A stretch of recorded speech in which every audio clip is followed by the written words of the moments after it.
మహాగణాధిపతయే నమః. ఓం గురుభ్యో నమః. ఓం శ్రీమాత్రే నమః. పరమేశ్వర స్వరూపమైనటువంటి జ్యోతిష, వాస్తు మరియు ఇతర అనేకమైనటువంటి శాస్త్రములను మనకు అందించినటువంటి మహర్షులకి నమస్కారం. హయగ్రీవ హయగ్రీవ హయగ్రీవేతి యోవధేత్తస్య నిస్సరతే వాణీ జనుకన్యా ప్రవాహవత్.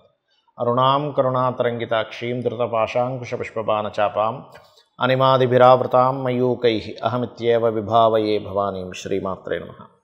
మనం ఈరోజు చెప్పుకోబోయే టాపిక్ ఏమిటంటే 12 లగ్నాల వారు, లగ్నం తెలియని వారు 12 రాసుల వారు ఈ యొక్క పుష్కర సమయంలో, అంటే మే 1వ తేదీ నుంచి 12వ తేదీ వరకు ఉండేటువంటి పుష్కర సమయంలో ఈసారి నర్మదా నదముకు పుష్కరం వస్తుంది. పడమర నుంచి తూర్పుకి ప్రయాణం చేసేటువంటి వాటిని నదులు అంటారు. తూర్పు నుంచి పడమర వైపు ప్రయాణం చేసే దాన్ని నదములు అంటారు. మరి దీనికి ఏమిటి, దీనికి ఉండేటువంటి తేడా వల్ల మనం పరిహారం ఏం చేసుకుంటే ఏ ఫలితం వస్తుంది అంటే, నదములు అంటే తూర్పు నుంచి పడమర వైపు ప్రయాణం చేసే ఈ నర్మదా నదం ఏదైతే ఉందో 1వ తేదీ నుంచి 12వ తేదీ వరకు ఈ సమయంలో పుష్కర స్నానం చేసి అక్కడ ఎటువంటి దానం, ఏ లగ్నం వారు ఎటువంటి దానం ఇస్తే ఎటువంటి ఫలితం వస్తుంది, అదేవిధంగా లగ్నము రాశి కూడా తెలియదు అటువంటి వారు ఏ దానం చేయాలి, ఏ పరిహార మార్గం చేసుకుంటే శని భగవానుడి యొక్క అనుగ్రహం. అందరం చూడండి, శని భగవానుడికి సంబంధించిన విషయంలోనే కొంచెం బాధపడుతూ ఉంటాం కదా, అయ్యో నాకు ఏలినాడు శని నడుస్తుంది, అర్ధాష్టమి శని నడుస్తుంది, శని దశ నడుస్తుందని. ఆ యొక్క ఇబ్బంది అనేటువంటి తగ్గుతుంది, అన్ని విధాలా మీకు బాగుంటుంది. మీరు పుష్కర స్నానంలో నదిలో దిగేటప్పుడు, నదము అని చెప్పాను కదా, దిగేటప్పుడు మీరు ఒక మంత్రము మొట్టమొదటిగా చదువుకోవాలి. అదేమిటి అంటే 3, అంటే అక్కడ ఏదైనా రాయి దొరికితే రాయి కానీ, లేకపోతే మట్టి దొరికితే 3 సార్లు అలా వేసి అందులోపల దీనికి ప్రత్యేకంగా ఒక మంత్రం చెప్పబడింది. ఏమిటది అంటే, పిప్పలాద సముత్పన్నే కృత్యే లోక భయంకరి మృతాకాంతే మయా దత్త ఆహారం ప్రతికల్పయ. మకర లగ్నము, మకర రాశి, మకరం వారి కనుక చూసుకున్నట్లయితే ప్రత్యేకంగా మీకు ఈ యొక్క పుష్కర సమయంలో ఏ పదార్థము దానంగా ఇస్తే మంచిది, లేని పక్షంలో గోవుకే తినిపిస్తే మంచిది అని చెప్పి చూసుకున్నట్లయితే, సర్వసాధారణంగా మకరం వారికి 2వ స్థానం ధనస్థానంలో శని కుజుడు ఉన్నందుకు ఆ యొక్క ధన సంబంధించిన విషయంలో కొంత స్ట్రెస్ ఇట్లాంటివి ఉంటూ ఉంటాయి. అదేవిధంగా భాగ్యస్థానంలో కేతు ఉన్నందుకు అసలు లాంగ్ జర్నీ చేసేటప్పుడు బ్యాంక్ ట్రాన్సాక్షన్స్ విషయంలో జాగ్రత్తగా ఉండమని చెప్పాను. అయితే దానం ఏమి ఇవ్వాలి? కందులు, నువ్వులు దానము, మరియు శనగలు లేదా మినుములు దానంగా ఇవ్వచ్చు. మినుములు ఇస్తే కూడా ఇంకా మంచిది. అండ్ ఉలవలు, మినుములు, ఉలవలు, కందులు, నువ్వులు దానంగా ఇవ్వండి. ప్రతిదీ కూడా కేజీంబావుగా ఇవ్వండి. అయితే కొన్ని సందర్భాల్లో తీసుకునే నాదుడు లేని పక్షంలో కందులు బదులుగా క్యారెట్స్, నువ్వులు బదులుగా బెల్లము, ఉలవలు బదులుగా గ్రాసము, మినుములు బదులుగా బెల్లమే 4 ఉండలుగా చేసి కూడా తినిపించవచ్చు గోవుకి. అయితే దీనివల్ల ఏమిటి, ఈ నదము స్నానం పుష్కర సమయంలో చేయడం వల్ల ముఖ్యంగా మీకు కుటుంబంలో జరుగుతున్నటువంటి మిస్అండర్స్టాండింగ్స్ కావచ్చు, గొడవలు కావచ్చు, ఫైనాన్షియల్గా కుటుంబీకులతో మీకు జరిగేటువంటి డిస్టర్బెన్సెస్ కావచ్చు, ఖచ్చితంగా తగ్గుతాయి.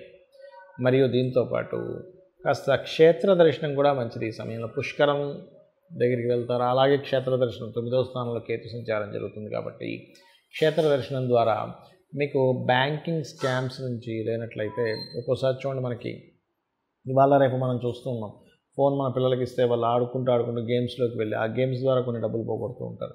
రకరకాల స్కామ్స్ అవుతూ ఉన్నాయి. వాటి వల్ల ఇబ్బంది అవ్వడము, ఆ యొక్క ఇబ్బందులు తగ్గడం జరుగుతూ ఉంటుంది. అదేవిధంగా మరొక విషయం ఏంటంటే, తండ్రి నుంచి లేదా గురువు నుంచి దూరం అయ్యేటువంటిది. సహజంగా ఏదైనా ఉద్యోగం కోసం దూరంగా వెళ్ళడం వేరు, కానీ ఇలా దూరంగా వెళ్ళినప్పుడు ఏమవుతుంటుందంటే, మీరు ప్రత్యేకంగా ఇది ఏదో గొడవ పెట్టుకొని దూరంగా కాకుండా నార్మల్గా ఏదైనా కొన్ని పనుల వల్ల వెళ్ళే విధంగా కూడా ఈ గణపతి ఆరాధన చేయడము, గణపతి క్షేత్ర దర్శనాలు చేయడం ద్వారా కూడా మీకు దాని యొక్క ప్రభావం అనేటువంటిది తగ్గుతుంది. మరి చాలామందికి లగ్నం తెలియదు, నక్షత్రము, రాశి ఏమీ తెలియదు. మరి మేమేం దానం చేయాలని చాలామంది అడుగుతూ ఉంటారు. పుష్కర సమయంలో అసలు మొట్టమొదటిగా పుష్కరాలు వచ్చినప్పుడు ఎందుకు వెళ్ళాలి అంటే, పుష్కర సమయంలో వచ్చినటువంటిది ఏదైతే ఆ నదీ ప్రవాహం ఉంటుందో దానికి రోగాలు తగ్గించేటువంటి గుణం ఉంటుంది. గుర్తుపెట్టుకోండి, మన పాపముని హరింపజేసేటువంటి గుణం ఉంటుంది.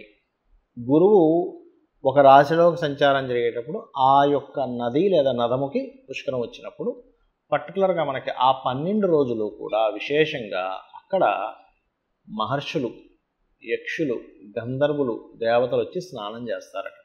వాళ్ళు స్నానం చేసి, మనం చూడండి ఏదైనా మనం ఒక ప్రసాదం నైవేద్యంగా పెడతాం దేవతకి, ఆ ప్రసాదంలో యొక్క రుచి మారుతుంది కదా.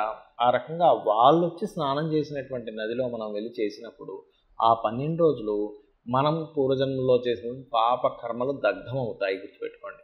సరే, అయితే విషయానికి వస్తే కనుక ఇక్కడ మరి ఈ యొక్క నక్షత్ర రాశి లగ్నాలు తెలియని వారి పరిస్థితి ఏమిటి? ఏ దానం చేయాలి పుష్కరంలో స్నానం చేసిన తర్వాత?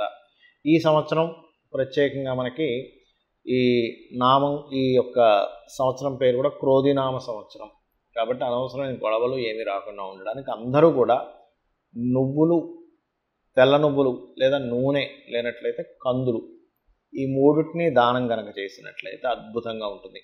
దీంతోపాటు ఉలవలు కూడా దానం చేసినట్లయితే ఎటువంటి ఆటంకములు రావు. అయితే చాలామంది ఏమండి నేను ఇది ఎక్కడ దానం చేయాలి, ఎవరికి దానం చేయాలని కూడా అడుగుతుంటారు. దానం అనేటువంటిది పురోహితుడికి ఇవ్వాలి అనేటువంటిది తెలియదు చాలామందికి. కాబట్టి మీకు ఆలయంలో, అక్కడ దగ్గరలో ఉండే ఆలయంలో పురోహితుడికి దానంగా ఇవ్వచ్చు. అయితే ఇక్కడ కొన్ని ప్రదేశాల్లో దానం ఇవ్వడానికి పురోహితులు దొరకరు, ఆలయాలు ఉండవు. మరి అలాంటప్పుడు ఎలాగా?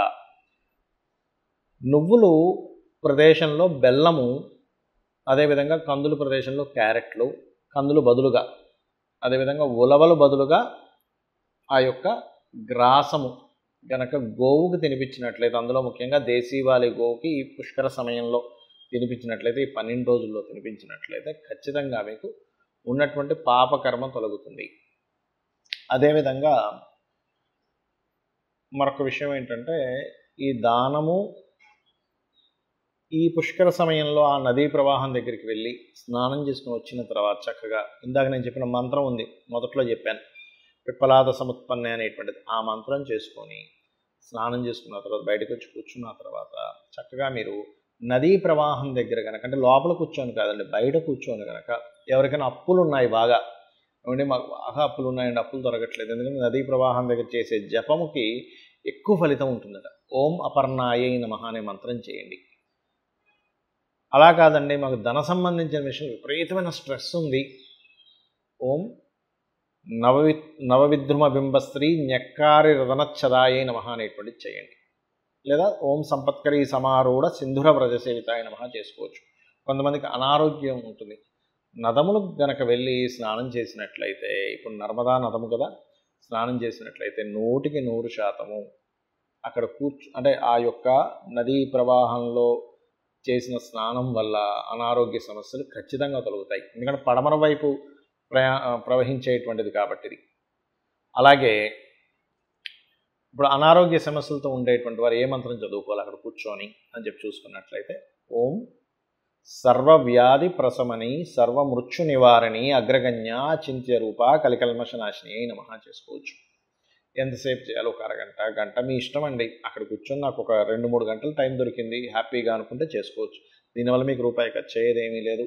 చక్కగా మీకు మీరే దైవ ధ్యానం చేసుకోవడం ద్వారా మీ యొక్క ఇబ్బందులను తొలగించుకోగలుగుతారు. అలాగే కొంతమందికి ఉద్యోగం రాదు, అలాంటి వారు లలితా సహస్రనామాల్లో ఓం శ్రీమాత శ్రీ మహారాజ్ని శ్రీమత్ సింహాసనేశ్వరి నమః, అదేవిధంగా ఓం మాణిక్య మకుటాకార జానుద్వయ విరాజితాయై నమః చేసుకోవచ్చు. ఖచ్చితంగా ఇది పనిచేస్తుంది. పనిచేసిందని చాలామంది నాకు ఫోన్ కాల్స్ రూపంలో, మెసేజ్ రూపంలో చెప్పడం జరిగింది, కొన్ని వందల వేల మంది. అదంతా అమ్మవారి అనుగ్రహం, మన గొప్పతనం కాదు. ఇది చేయండి. ఏమైనా నదికి వెళ్ళలేకపోతున్నాము, నర్మదా నదం దగ్గరికి వెళ్ళలేము, మా దగ్గర అంత ధనము లేదు, మరి ఏం చేయాలి? ఎందుకంటే కొంతమందికి పాసిబిలిటీ ఉండదు, కానీ పాసిబిలిటీ ఉంటే వెళ్ళండి. వెళ్ళలేని స్థితిలో ఉన్నవారు ఒకటే గుర్తుపెట్టుకోండి, ఇంట్లో ఉండేటువంటి ఇంట్లో మనకి పైపు, మన బకెట్లోనో లేకపోతే షవర్లో నుంచో వాటర్ తీసుకొని నర్మదా నదముగా భావించి భక్తి శ్రద్ధలతో మీరు కనుక ఇలా పట్టుకొని స్నానం చేసినట్లయితే కూడా ఖచ్చితంగా ఫలితం వస్తుంది. అలా నదుల దగ్గరికి వెళ్ళొద్దని నేను చెప్పట్లేదు, ఖచ్చితంగా వెళ్ళాలి, ఖచ్చితంగా చేసుకోవాలి. కొంతమంది వెళ్ళలేని స్థితిలో ఉంటారు, ఇంట్లో వాళ్ళు పంపించరు, కొన్నిసార్లు ఇంట్లో వాళ్ళు గొడవ చేస్తారు, ఇప్పుడు నదం దగ్గరికి వెళ్ళాల్సిన అవసరం ఉంది. ఇటువంటి వారు ఇలా కూడా చేయవచ్చు, గుర్తుపెట్టుకోండి. అదేవిధంగా ఈ సమయంలో అభిషేకాలు చేసుకోవడం కానీ, పుష్కరాల సమయంలో హోమాలు చేయడం కానీ, దైవకార్య సంబంధించినవి చేస్తే అధిక ఫలం వస్తుంది అని చెప్పబడిన శాస్త్రంలో. కాబట్టి ఇవి చేసుకొని మీరు మీ యొక్క జీవితాన్ని తరింపజేసుకుంటారని కోరుకుంటూ శ్రీమాత్రే నమః.